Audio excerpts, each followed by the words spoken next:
Good morning, good afternoon, and good evening. This is Pamela, and you are watching Pam Entertainment TV, where we review movies, television series, and do celebrity legal news. Also, join me for my pop culture chats. If you'd like to support the channel, please like, comment, and subscribe. My Venmo and Cash App is below. Thank you so much, and let's get started. All right, all right, all right. Good morning, good afternoon, and good evening. Listen, we're going to get into this, get into it. You see the copyright disclaimer on my screen. Let you read over it. And here's my disclaimer. We're going to get into it. Listen.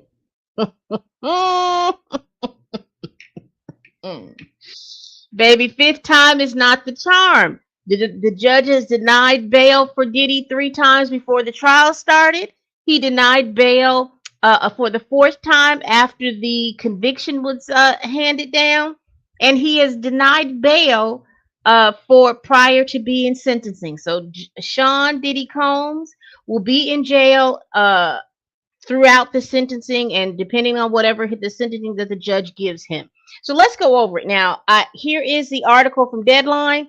I am not going to review it. Got the wrong thing up. Sorry.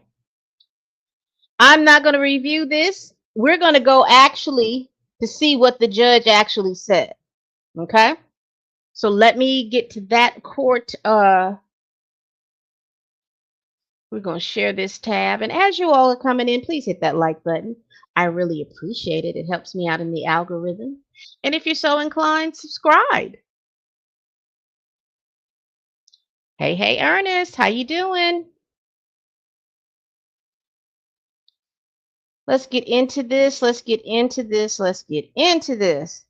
Because, baby, when I tell you,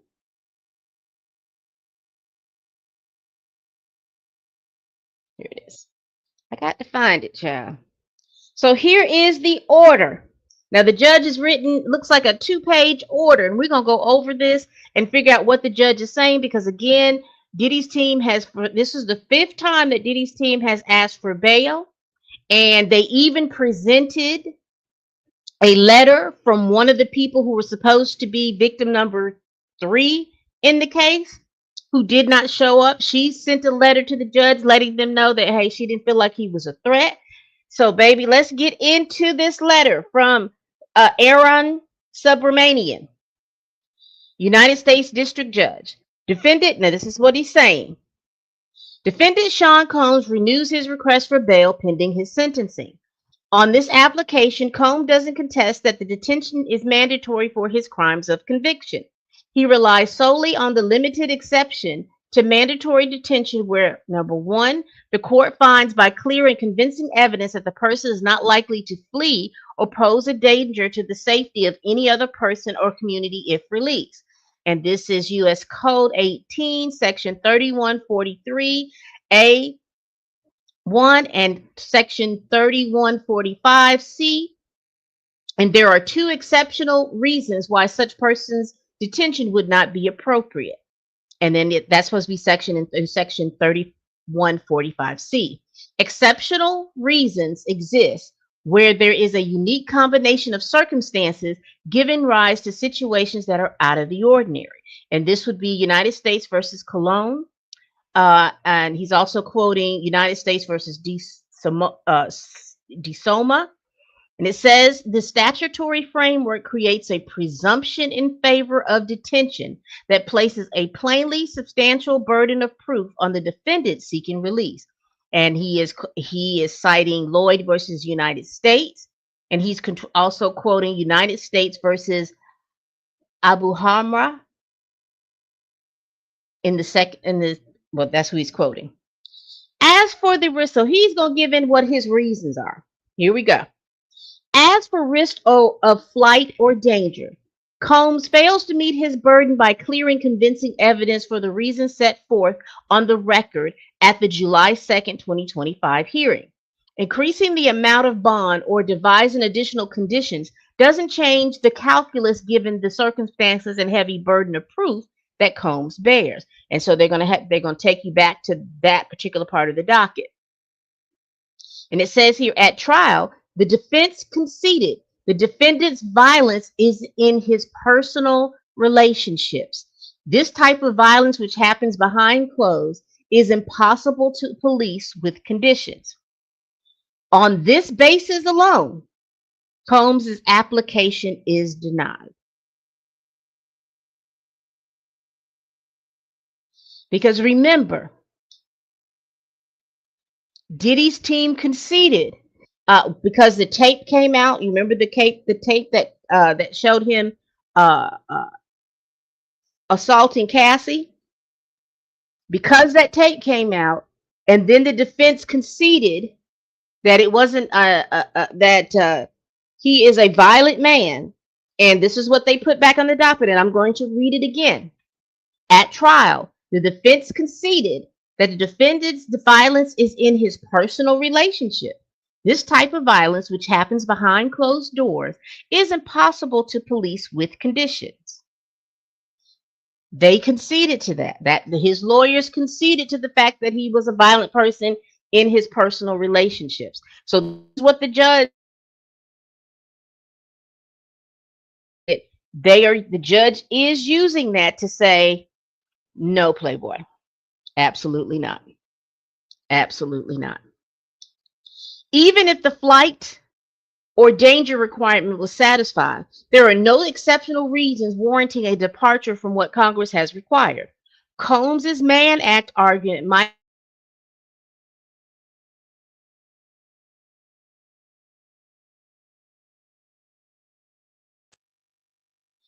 we just kind of blurped out there. I don't know what happened.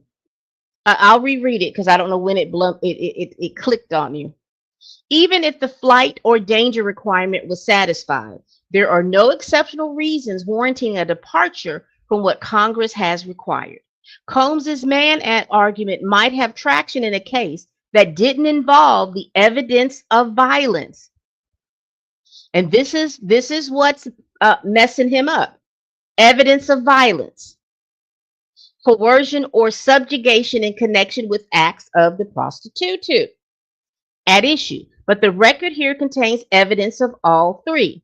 While Combs may contend at sentencing that this evidence should be discounted and that what happened was nothing more than a case of willing, quote unquote, swingers utilizing the voluntary services of an escort for their mutual pleasure, the government takes the opposite view, that Cassie Ventura and Jane were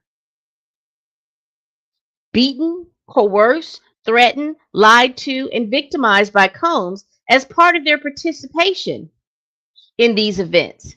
That makes this case unlike any of the cases Combs points to and places it outside the narrow exception to detention that Congress otherwise deemed mandatory.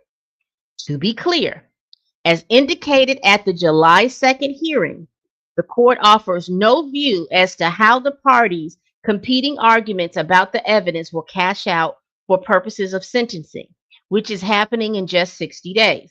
At this juncture, however, the record doesn't establish the kind of out of the ordinary exceptional circumstances requiring immediate release. Because remember when I read Mark Agnifilio's letter, he was talking about the conditions at the detention center.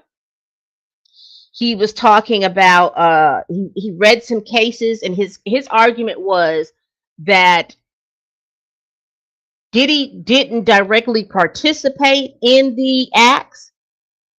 He was a voyeur. So he wasn't even really considered to be the John. And it looks like the judge is basically saying, no, it's you all conceded and capitulated to the that he is a violent man. There's no way in the world that we can be able to police him or to figure out if he is going to be violent with something, because we're not going to be in that home 24 hours. All right, so Combs also pointed to squalor and danger at the Metropolitan Detention Center, conditions he says have been aggravated by the federal government's aggressive budget cuts this year. The public outcry concerning these conditions has come from all corners, but as Combs acknowledges, MDC staff has been able to keep him safe and attend to his need, even during an incident of threatened violence from an inmate. In United States versus Chavez, the court found that the conditions at the MDC rose to the level of exceptional reasons, warranting release where it was undisputed that the defendant posed no risk of flight or danger, or where there was a unique circumstances. Counsel, counsel release, including the defendant's advanced age and serious medical conditions, which require care at the MDC, may not be able to provide. Those factors are not present here, and nothing in Chavez suggested that exceptional reasons warranted release for every person awaiting sentencing in the MDC. Rather, the MDC is a factor, it admittedly a serious one to consider, along with others in making that determination.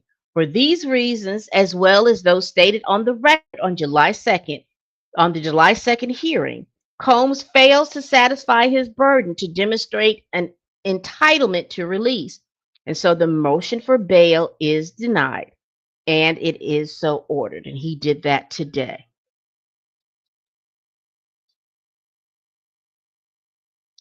All of this is true. All of this is true. I think the judge set it up here. This is what happened when we were listening to the court. We did not understand, because they didn't want a lot of his violence to come into play. They just conceded that, okay, that he is a violent man, and that him conceding to that is why the judge is not doing, because you're right, he's very recognizable. They could take his passport.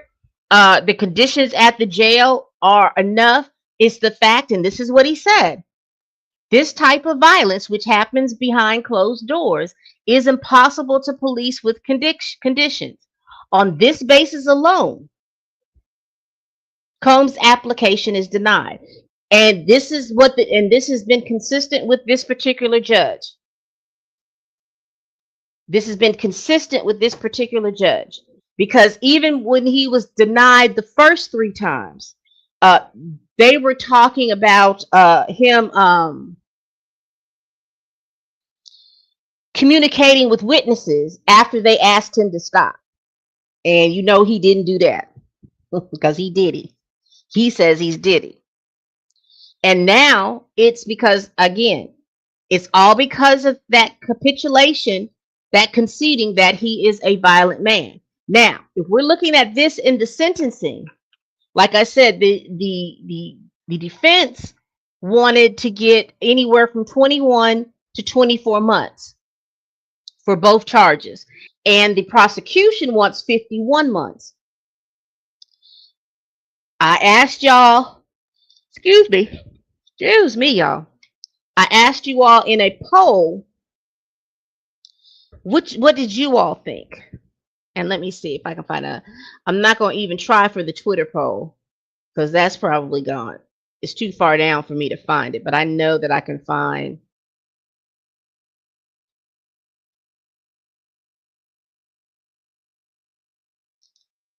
Here it is. Let me share my screen.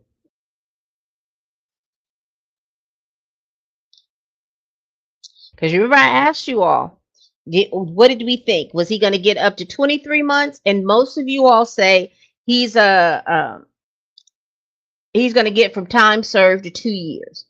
And so that falls in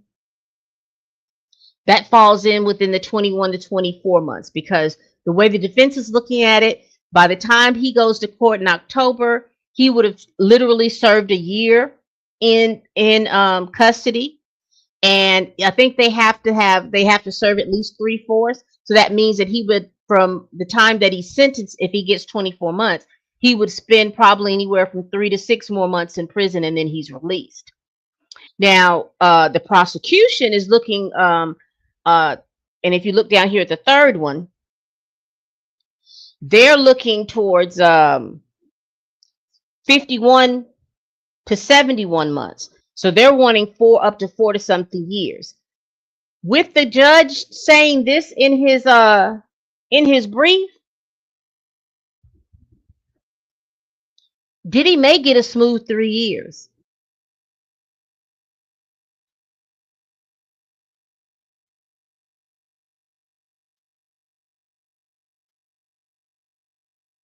And we will see.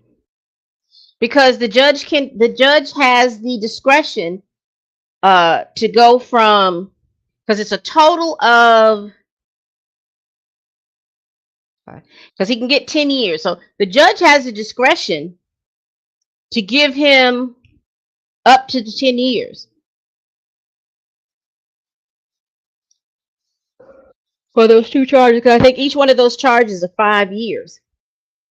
So I think the communication with Wisdom was fake. Why didn't the prosecution even bring it up in trial? They did. They did. They brought it up in trial with Mia. They brought it up in trial with Mia. I remember. I want to say they brought it up in trial with Dawn, but I don't think he contacted her directly. Um, her band member, you remember they were in Dirty Money together. The band member, he was contacting her, and he contacted her to the point that she got out, and she made a statement. And then I don't know, for whatever reason she did not testify, but I do know that they talked about that and with Mia. The judge can use violence in bail, but he can't use that in sentencing. Well, he it's on record. He can pull from everything on record. There are transcripts that show that the defense conceded that Diddy is a violent man. It's on the record. He conceded to that. So I get the sneaky suspicion, because the judge has used this. He has used that wording over and over again, and everyone is looking at the fact that he may get just 24 months, and then, like I said, serve 6 months and he's out. But it looks like the judge may be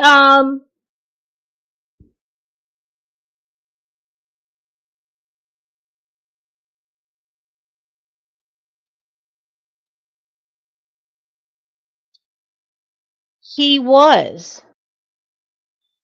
but the defense conceded that he was violent.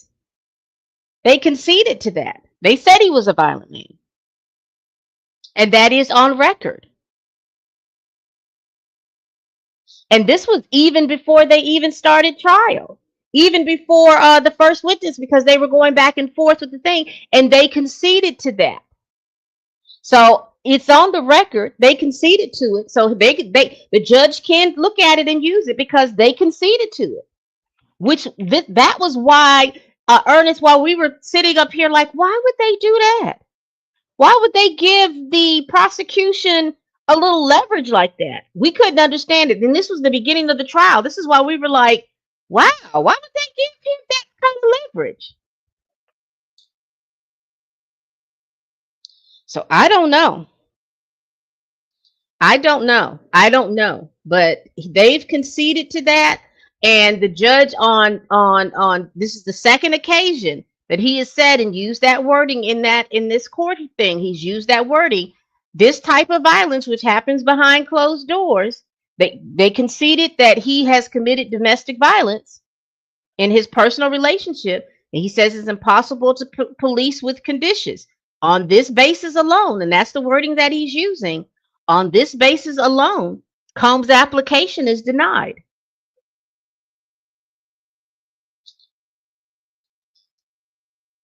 That's true.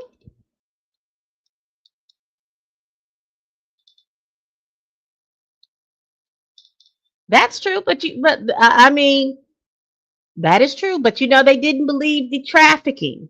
That's true. Uh, but that's the basis that he's using. And that is the reason why he is all that other stuff that's going on. He's not really looking at that. He's basically looking at the fact that, And he goes back to them. At trial, the defense conceded the defendant's violence in his personal relationships. This type of this is what denied it for him. They weren't even they weren't even he was like, even if I was satisfied that there's exceptional reason, it was the violence alone that caused for the judge not to do that. So all I'm gonna say with this, y'all, is I have a sneaking suspicion. This is what I think is going to happen. He is going to give him 4 years, and he's going to give him 4 years, and Trump is going to pardon him, because it's my understanding that Diddy's team is in contact with the White House, and they're going over their options with that. So that's what I think is going to happen.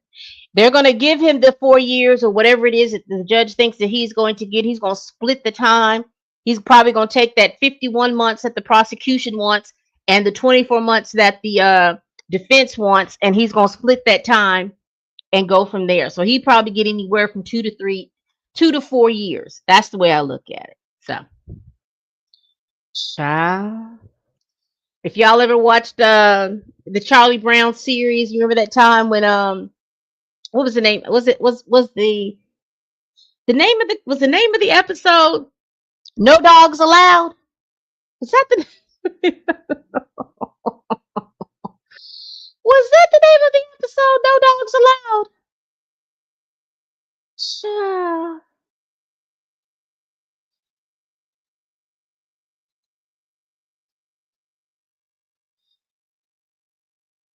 Child. The judge said no bail allowed. So he will be in jail. Now they can appeal it and come back again. I do know that he has on the docket to ask the judge to either acquit him or get a new trial. Don't know if that's going to pass, because, like I said, I believe that the judge is just going to wait until October, sentence him, and be through. So Diddy is not coming out, y'all. There's nothing saying that Diddy is going to come out. Now I don't know. Y'all let me know if y'all are lawyers out there, because he couldn't no, because he can't pardon him. He's been convicted, but he can't pardon him until after he's had his sentencing, right? Y'all let me know in the comments. Listen, that's all I got for y'all. Please like, comment, and subscribe. Please share if you care, y'all. Diddy, one thing about it, Diddy make sure that his lawyers try everything that they can to make sure that he gets out. He is spending his money. He is spending his money well. All right, people. Please tell a friend, tell a kin, tell a coworker, tell that heifer that you can't stand that I'm over here making these videos. Thank you all so much for watching. Please make sure you hit that like button. If you got any comments, please leave it down in this video, and also subscribe. All right. And as always, people, bye-bye.